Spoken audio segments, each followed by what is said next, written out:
Témoignage de l'ancien prêtre du vaudou. Le vaudou est une religion et un ensemble de pratiques spirituelles qui trouvent son origine en Afrique de l'Ouest, notamment au Bénin, au Togo et au Ghana. Il s'est également développé dans les pays caribéens, en Haïti notamment. L'origine du mot vaudou est incertaine, mais il est possible qu'il vienne du mot vodun, qui signifie esprit ou Dieu en langue fon-oué-oué. Le vaudou est basé sur la croyance en un panthéon d'esprits, de divinités et d'ancêtres, appelés Loa ou Loa, qui interviennent dans les affaires des êtres humains. Pratiqué par des prêtres ou prêtresses vaudous, appelés Oungan ou Mambo, le vaudou implique des rituels, des danses, des chants, des offrandes et des invocations pour entrer en contact avec les esprits et leur demander des faveurs ou des guérisons. Les pratiquants croient que chaque loi a des pouvoirs spécifiques et peut interagir avec le monde matériel pour influencer la vie des individus. Le vaudou est une religion syncrétique qui intègre des éléments des croyances africaines traditionnelles, des pratiques du catholicisme et de traditions amérindiennes. Par exemple, les divinités du vaudou sont souvent associées à des saints catholiques, ce qui a permis de conserver certaines pratiques malgré la persécution coloniale. Le vaudou est également connu pour son utilisation de la magie et des charmes. Les praticiens peuvent utiliser des objets spéciaux tels que des poupées, des amulettes ou des potions pour influencer le destin d'une personne ou pour se protéger contre les forces néfastes. Introduction. En pleine période des tentatives de coup d'État, d'embargo, de soulèvement politique, de pauvreté excessive et d'oppression du vaudou, l'Esprit de Dieu opère encore puissamment. Les textes suivants sont la compilation des paroles de personnes qui ont été témoins de la conversion d'un sorcier vaudou. Les textes s'étendent sur des faits rassemblés pendant 5 voyages missionnaires en Haïti. Il était connu comme l'homme le plus redouté de la communauté, une machine à tuer qui torturait les gens par le vaudou. Son nom était Jacques, dit le prêtre vaudou, plus connu comme sorcier. Je l'ai rencontré personnellement pendant ma première mission en Haïti. Il vivait avec une femme près de la mission possible. En dehors de ce que Léla, mon interprète qui servait comme missionnaire en Haïti, m'avait dit le concernant, je connaissais peu de Jacques à notre première rencontre.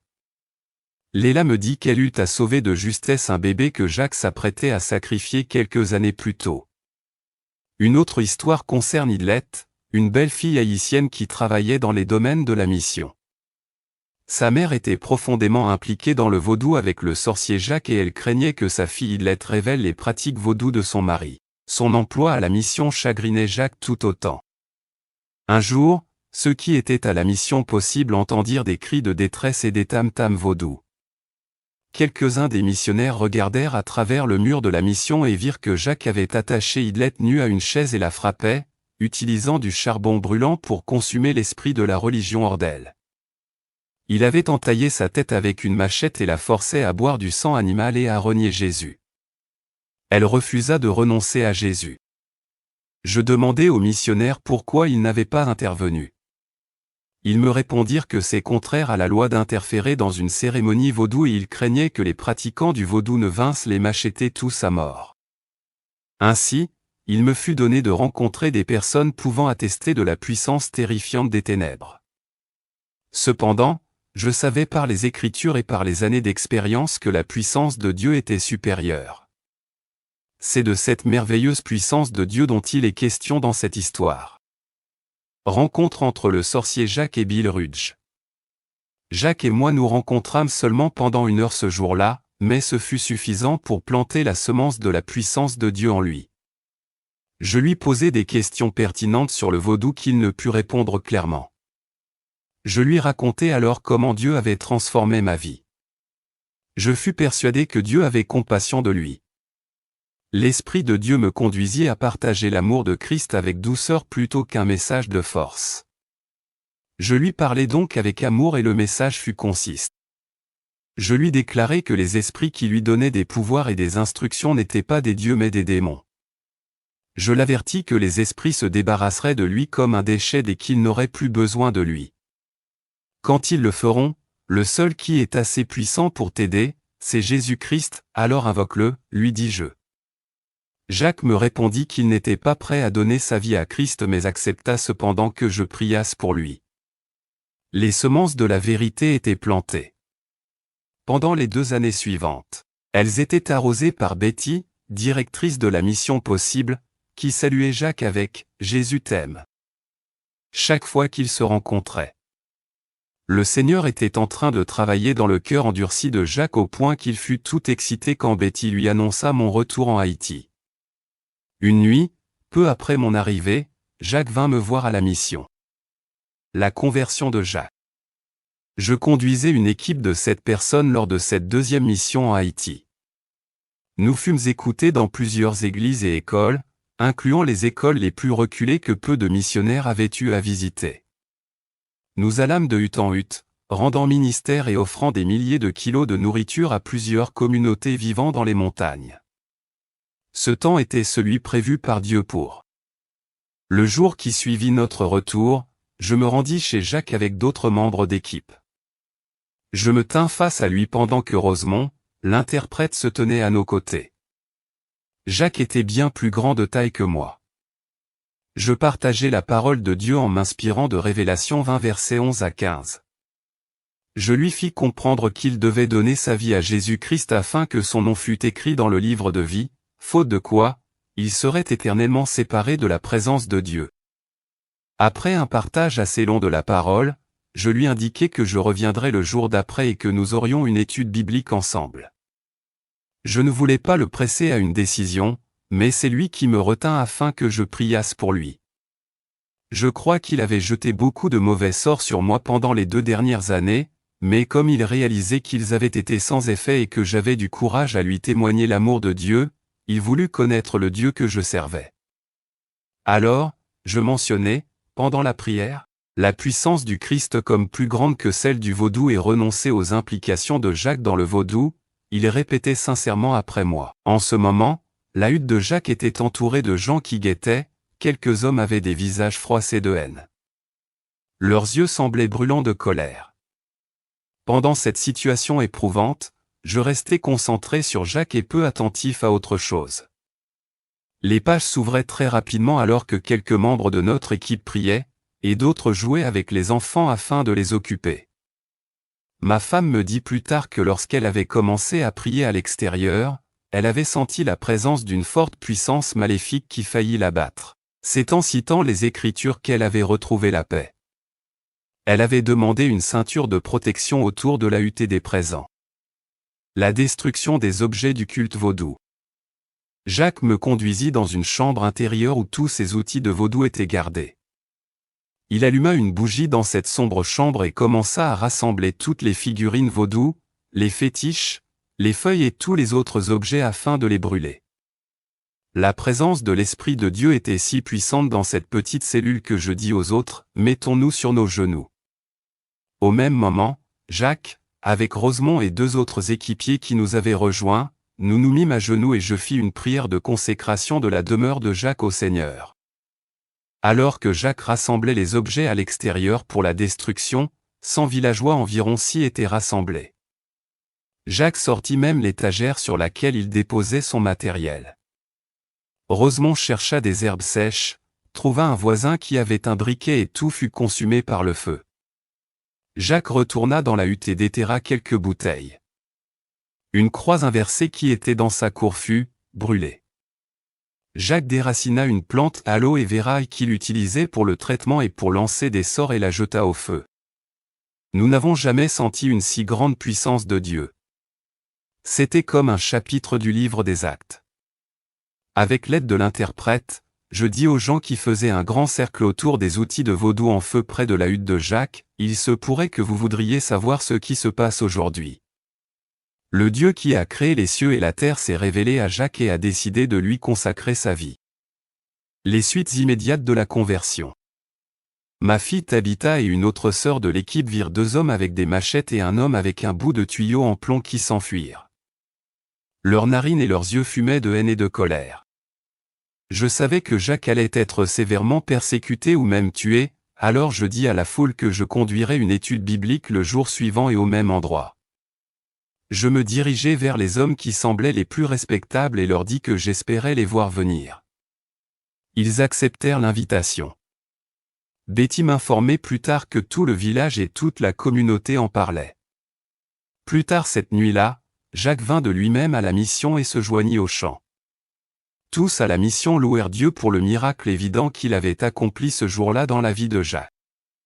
Le jour suivant, Jacques nous fit le témoignage que Dieu avait commencé à s'occuper de son cœur depuis 2 ans déjà, après que je lui eus parlé. Alors, quand je retournai en Haïti, il prit sa décision finale, donner sa vie à Christ et détruire tous les objets de ses anciennes pratiques. Betty témoigna que ce fut le plus grand miracle de cette année-là. Nous l'apprîmes plusieurs jours après, que quelqu'un avait voulu louer les services vaudous de Jacques pour $35. Comme il s'était converti, il avait renoncé à la prestation et avait retourné les $35.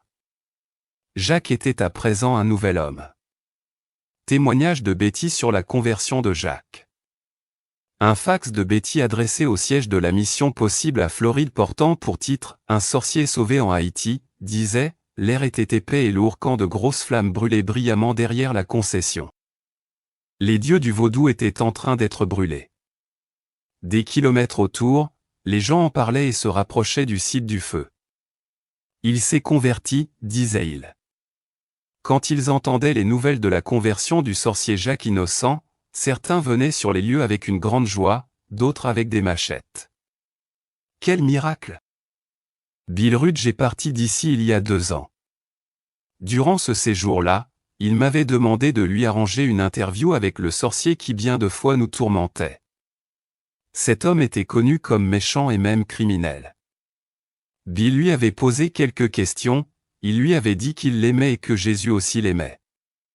Il avait prié pour lui. Dès ce jour-là, je m'arrêtais et le saluais chaque fois que nous nous rencontrions. Des fois il répondait, d'autres fois non. Quand Bill est revenu cette semaine accompagné d'un groupe, il a encore demandé à rencontrer Jacques et j'ai arrangé le rendez-vous. À leur nouvelle rencontre, Bill lui a parlé du Seigneur. Il a accepté avec des larmes de joie. Jacques se souvient de l'homme qui avait pris du temps pour lui et il a ajouté que Dieu avait travaillé continuellement en lui depuis lors. Les flammes étaient son message à la communauté qu'il avait fait son choix. Il a brûlé des cartes, des dames Jeanne de potions, des perles, des plumes et des figurines. La dernière chose détruite était la plante aloe vera qui était dans sa cour. C'était le produit de base de ces potions. Après la destruction de toutes ces choses, la puissance de Dieu était majestueuse. Quand nos partenaires haïtiens l'ont appris, ils ont dansé dans la cuisine disant « Jacques s'est converti. Jacques s'est converti. » Témoignage de Jacques après sa conversion. Voici ce que Jacques lui-même dit dans son témoignage dans le village voisin, « S'il y a quelqu'un ici qui ne me connaît pas, c'est parce qu'il est ici depuis peu. J'opérais dans ce district comme sorcier. Vous me regardiez comme votre Dieu, mais je suis ici pour vous dire que je ne suis pas votre Dieu. » Il pointa ensuite sa main vers le ciel et dit, « Mon Dieu et votre Dieu est là-haut. » Il continua et partagea ce qui lui était arrivé et expliqua comment sa conversion avait affecté sa vie. Immédiatement après son témoignage dans un des villages, un homme s'avança et dit qu'il désirait avoir ce que Jacques avait. Peu après, quand l'évangile fut annoncé à la mère de Jacques, elle aussi répondit qu'elle désirait avoir ce que Jacques a, car observant la vie de son fils, le changement était remarquable. L'un des hommes qui avait une machette et qui voulait nous tuer au jour de la conversion de Jacques se convertit à Christ après plusieurs années d'observation des changements dans la vie de Jacques. Je n'ai aucun doute que la conversion de Jacques a touché plusieurs vies en Haïti et qu'il y aura beaucoup d'Haïtiens au ciel suite à sa conversion. Depuis qu'il a décidé de suivre le Christ, Jacques a enduré beaucoup de souffrances pour le nom du Christ. Il est passé par de nombreuses difficultés mais il reste fidèle parce que la vérité de la parole de Dieu l'a libéré. Il persévère à cause de l'amour et de la puissance du Christ qui sont plus grands que ceux qu'il avait connus dans son égarement. Témoignage de Bruce, plusieurs années après la conversion de Jacques. Pendant ma 5e mission à Haïti, plus de 10 ans après la conversion de Jacques, Bruce Lozier a fait partie de l'équipe. C'était un puissant voyage au milieu de beaucoup d'agitation et de danger. Jacques était avec nous pour rendre ministère. Bruce écrit, pendant le témoignage de Jacques, il parla de quelques rêves qu'il avait faits. L'un d'eux se situait avant sa conversion et l'autre après sa connaissance de Jésus-Christ comme Seigneur et Sauveur. Le premier indiquait qu'un missionnaire blanc allait venir lui témoigner la bonne nouvelle de Jésus-Christ. Dans le rêve, il lui était dit que s'il n'acceptait pas Jésus comme Seigneur, il mourrait bientôt. Son rêve s'accomplit quand l'équipe de Bill Rudge retourna en Haïti et Bill eut la grâce de conduire Jacques à Jésus-Christ. Ce fut également le commencement d'une longue amitié entre les deux hommes. Son deuxième rêve disait que Satan vint à lui et lui promit de le rendre très riche, mais il devait comme condition renoncer à Christ et le servir. Comme une preuve de soumission à Satan, il devait plonger sa main dans un trou noir. Jacques avait refusé et sa réponse était qu'il était consiste dans tout ce qu'il disait, « Je sers Jésus maintenant ». J'ai entendu beaucoup d'histoires sur Jacques avant ma venue en Haïti et j'ai été content de le connaître et de l'entendre donner son témoignage. J'ai été très encouragé de voir combien Dieu a complètement transformé la vie de cet homme. Pour conclure, c'est tout comme si c'était hier seulement que nous avions rencontré Jacques quand il était trempé dans le vaudou et dans les superstitions occultes. Dieu a vraiment changé sa vie. Beaucoup d'autres choses se sont passées suite à la conversion de Jacques, mais elles sont trop nombreuses pour figurer dans cet article. La grâce de Dieu et sa puissance touchent encore des vies par la lumière de son témoignage. J'ai rencontré bien de sorciers vaudous dans leur pratique. La puissance du Christ a toujours été manifestée comme supérieure et l'amour de Christ les touche toujours d'une manière ou d'une autre. Soyez bénis.